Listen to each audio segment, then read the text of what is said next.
दोस्तों, आज की इस वीडियो में मैं आपको गोदावरी प्रवाह मार्ग के बारे में बताऊंगा। जैसा कि आपको याद होगा कि पिछली वीडियोस में मैंने आपको गंगा नदी प्रवाह मार्ग, ब्रह्मपुत्र नदी प्रवाह मार्ग और साथ ही सिंधु नदी प्रवाह मार्ग के बारे में बताया था। अब आज की इस वीडियो से मैं प्रायद्वीपीय नदियों को शुरू करने वाला हूं और प्रायद्वीपीय नदियों में सबसे महत्वपूर्ण नदी जो है वो गोदावरी नदी ही है, क्योंकि इसको दक्षिण भारत की गंगा के नाम से भी जाना जाता है। अब इसके बारे में मैं आपको सब कुछ बताऊंगा कि ये कहाँ से शुरू होती है और कहाँ तक जाती है। ये सारी चीज़ें आपको एग्जाम्स में बहुत ज़्यादा काम आएंगी। तो हम ज़्यादा टाइम ना लेते हुए शुरू करते हैं। तो देखिए, गोदावरी नदी जो है वो भारत में गंगा नदी के बाद भारत की दूसरी सबसे बड़ी नदी है और दक्षिण भारत की सबसे बड़ी नदी है, क्योंकि इसकी लंबाई तकरीबन 1465 किलोमीटर है।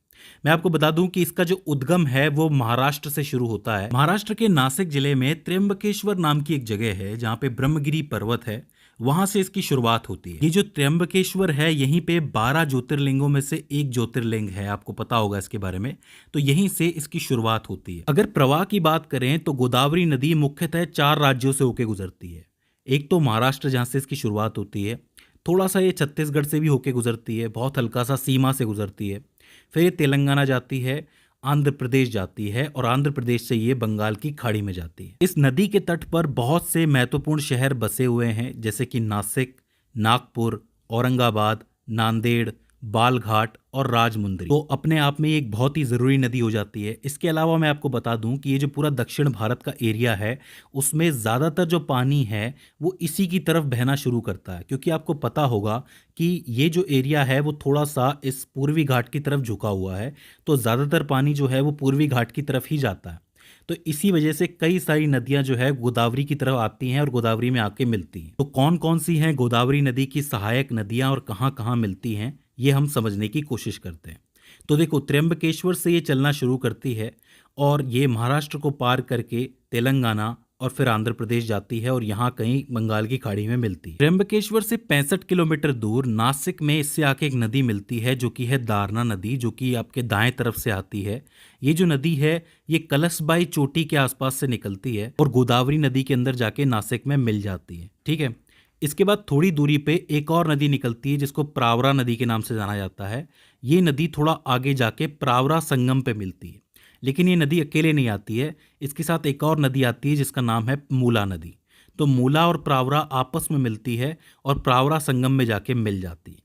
तो ये दूसरी दाएं तरफ की नदी है। इसके बाद एक बड़ी नदी आती है जिसका नाम है पूर्णा नदी, जो कि मध्य प्रदेश के बैतूल जिले से चलती है और परभणी जिले में आके गोदावरी नदी से मिल जाती है। तो ये बाएं तरफ से आने वाली पहली नदी होती है और काफ़ी इंपॉर्टेंट नदी होती है, पूर्णा नदी। ठीक है। तो पहली है दारना, उसके बाद है प्रावरा और उसके बाद है पूर्णा। ठीक है। पूर्णा के बाद थोड़ा आगे चल के इससे मिलती है मंजीरा नदी, जो महाराष्ट्र के अहमदनगर जिले में बालाघाट की पहाड़ियों से निकलती है और वो कुछ इस तरीके से चलते हुए आती है और आपके तेलंगाना में आके निज़ामाबाद के पास गोदावरी नदी से मिल जाती है। मैं आपको बता दूं कि मंजीरा नदी जो है वो गोदावरी नदी की सबसे लंबी सहायक नदी है, बहुत इंपॉर्टेंट नदी है, पूछी जाती है। ये समझ लो कि दाएं तरफ की सबसे इंपॉर्टेंट नदी मंजीरा नदी ही है। ठीक है। तो मंजीरा नदी कहाँ से निकलती है? महाराष्ट्र से, और मिलती कहाँ पे है? तेलंगाना के अंदर। ठीक है। इसके बाद 3 नदियों का एक संगम होता है जो गोदावरी में आके मिलता है। एक है गंगा, जो कि औरंगाबाद की पहाड़ियों से आती है।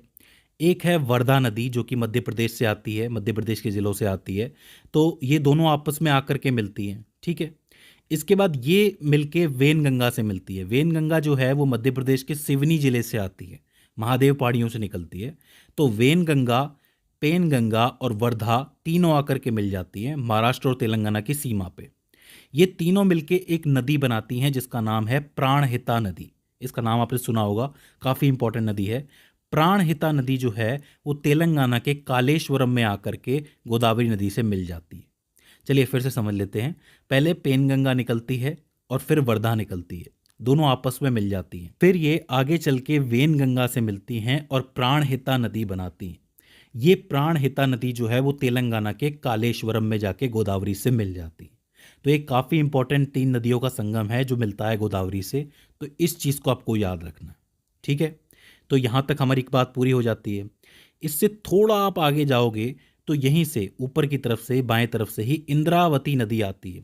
इंद्रावती नदी ओडिशा के कालाहांडी जिले से निकलती है और ये भी जाके आपके गोदावरी नदी में मिलती है। कहाँ जाके मिलती है? छत्तीसगढ़ के अंदर, बीजापुर जिले के अंदर भद्रकाली में, क्योंकि काफ़ी मशहूर है, आपने सुना होगा इसका नाम। तो ओडिशा से निकलेगी और छत्तीसगढ़ में आकर के मिलेगी। इसके बाद एक आखिरी नदी जो होती है ऊपर की तरफ से आती है, वो है साबरी नदी, जो कि उड़ीसा के पूर्वी घाट से निकलती है और कहाँ जाके मिलती है? आंध्र प्रदेश के अंदर मिलती है, कुनरवरम के अंदर मिलती है। ठीक है, तो ये साबरी नदी जो है ये एक तरीके से फाइनल नदी, सहायक नदी है जो इससे आके मिलती है। यहाँ तक आते आते गोदावरी नदी का जो धारा होती है, प्रवाह होता है, वो काफ़ी कम हो जाता है और दो धाराओं के अंदर बट जाती है। एक है गौतमी गोदावरी और एक है वशिष्ठ गोदावरी, और आखिर में जाके ये जो नदी है ये बंगाल की खाड़ी में मिल जाती है।